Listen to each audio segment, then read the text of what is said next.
jam yang berputar. Iya, jadi perputaran jarum jam itu merupakan aplikasi dari gerak melingkar. Jadi apa itu gerak melingkar? Ya, jadi gerak melingkar itu adalah gerak suatu benda pada lintasan yang berbentuk lingkaran yang mengelilingi suatu titik tertentu. Karakter atau ciri dari gerak melingkar itu adalah memiliki lintasan yang berupa lingkaran, memiliki kecepatan sudut yang sama, memiliki percepatan sentripetal yang sama pada setiap titik, dan memiliki gaya sentripetal. Oke, besaran-besaran fisika yang bekerja pada gerak melingkar diantaranya yang pertama itu adalah periode dan frekuensi. Ya, apa itu periode? Jadi periode itu adalah waktu yang diperlukan untuk melakukan satu putaran. Sedangkan frekuensi itu adalah banyaknya putaran yang terjadi tiap detik. Nah, persamaan matematis dari periode dan frekuensi itu adalah periode, karena tadi waktu yang diperlukan berarti T kecil dibagi dengan N banyaknya putaran. Ya, sedangkan frekuensi itu adalah banyaknya putaran berarti N tiap satuan waktu atau tiap detik per T, berarti N dibagi dengan T.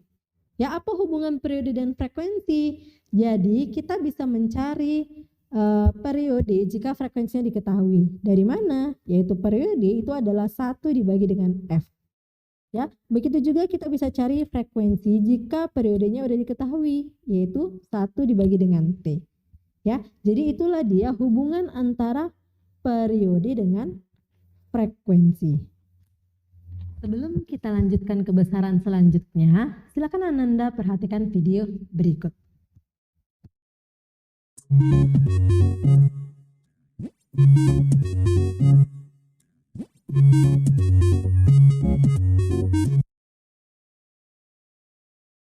Pada video itu, anggap kursi sebagai kecepatan linier. Jadi, besarnya kecepatan linier itu selalu tetap, tetapi arahnya berubah-ubah. Dan arah kecepatannya itu selalu menyinggung lingkaran seperti gambar ini. Ya, jadi kecepatan liniernya itu menyinggung lingkaran dengan arah yang selalu tegak lurus dengan jari-jari lingkaran. Ya, jadi apa itu kecepatan linier? Ya, jadi kecepatan linier itu adalah besarnya panjang lintasan yang ditempuh dalam selang waktu tertentu.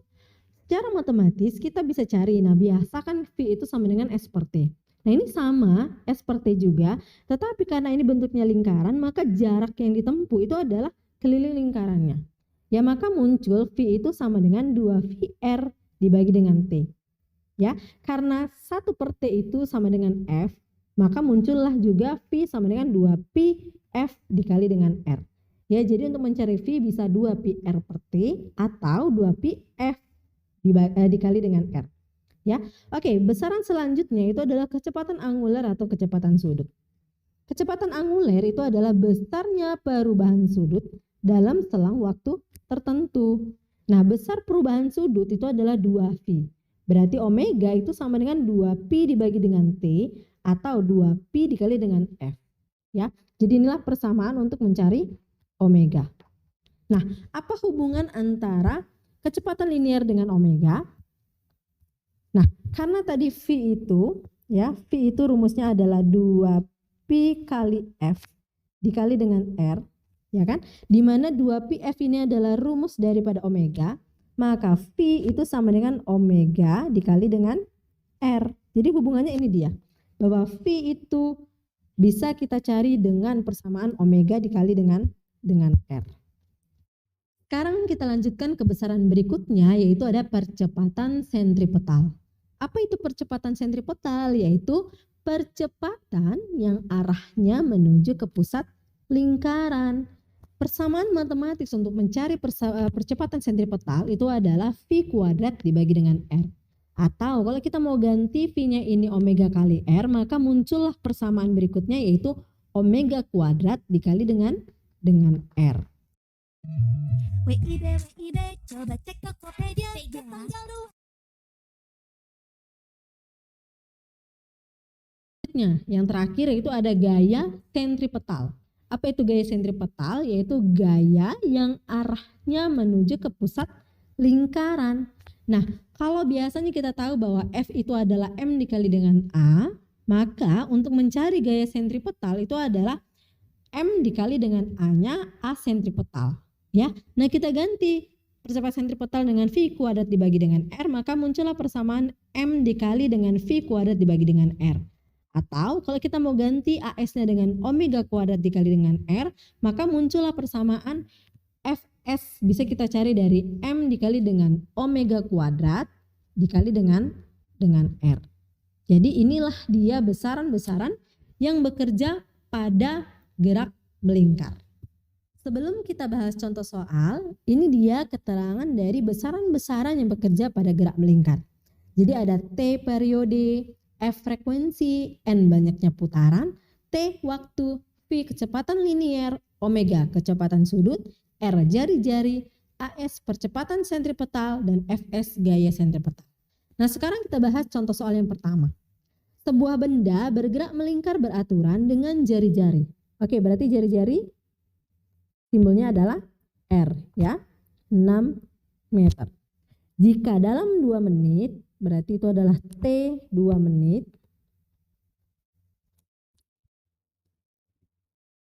benda melakukan 16 kali putaran, berarti N-nya 16 kali. Maka tentukan kecepatan linier benda tersebut, berarti yang ditanya adalah V. Oke, langsung ya kita jawab. Oke, tapi sebelum kita jawab ini kita ubah dulu satuannya dari menit ke detik, berarti 1 menit 60 detik, jadi 2 menit adalah 120 detik. Oke, berarti V kita mau pakai rumus yang mana? Boleh 2PF kali R ya. Karena F-nya belum ada, kita cari lagi ya, berarti uraikan. F-nya tadi rumusnya adalah N dibagi dengan T dikali dengan R ya. Maka V sama dengan 2P, N-nya 16, T-nya 120, R-nya 6. Oke, kita sederhanakan yang bisa ya, jadi angkanya nggak terlalu banyak. Oke, ini 12 sama-sama dibagi 2 dapat 6 ya. Sekarang ini 6 dibagi dengan 6, 1 ya, ini masih sisa 10 ya. Jadi 16 dibagi 10 dapat 1,6 pi meter per sekon. Sampai di sini paham? Alhamdulillah. Bagaimana dengan contoh soalnya? Paham? Kalau belum paham silahkan tanyakan di kolom komentar. Kalau sudah paham silahkan uji pemahaman kalian dengan latihan 1 ini. Sekarang kita lanjutkan ke contoh yang kedua. Sebuah benda bermassa 2 kg bergerak melingkar beraturan dengan jari-jari 20 cm. Kita buat dulu ya yang diketahui. Massa M 2 kg, jari-jari R 20 cm. Kecepatan sudut yang dialami benda adalah berarti omega 4V radian per sekon. Maka tentukan percepatan sentripetal berarti AS dan gaya sentripetal berarti Fs. Oke, sekarang kita jawab. Nah, sebelum kita jawab, kita ubah dulu satuan yang perlu ya. Oke, 20 cm berarti sama dengan 20 kali 10 negatif 2. Atau 2 kali 10 negatif 1 meter. Nah kita jawab untuk mencari AS itu adalah V kuadrat dibagi dengan R. Nah kebetulan R-nya belum ada ya, V-nya. Oke, ini R-nya R kecil. Oke, kebetulan V-nya belum ada, jadi kita cari aja ya V-nya. Oke, kalau V belum ada itu adalah omega dikali dengan R. Pangkat 2 dibagi dengan R. Oke, berarti omega kuadrat R pangkat 2 dibagi dengan R. Maka hasilnya tinggal omega kuadrat dikali dengan R. Kita masukkan nilai omega, berarti 4V pangkat 2. R-nya 2 kali 10 negatif 1. Berarti 16V pangkat 2 dikali 2 kali 10 negatif 1. 16 kali 2, 32. V pangkat 2 kali 10 negatif 1. Atau 3,2 V kuadrat. Satuannya meter per sekon kuadrat. Oke, sekarang kita cari Fs. Maka Fs itu adalah M dikali dengan AS.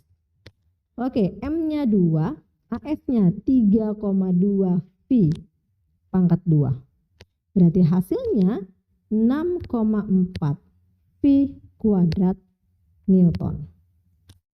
Sampai di sini paham? Tuntas sudah pembahasan kita hari ini. Semoga kalian paham dengan apa yang telah Ibu jelaskan. Kalau masih ada yang belum paham, silakan tanyakan di kolom komentar. Kalau sudah paham, silakan kerjakan latihan kita yang kedua ini. Selamat mengerjakan. Sampai jumpa di video kita berikutnya. Wassalamualaikum warahmatullahi wabarakatuh.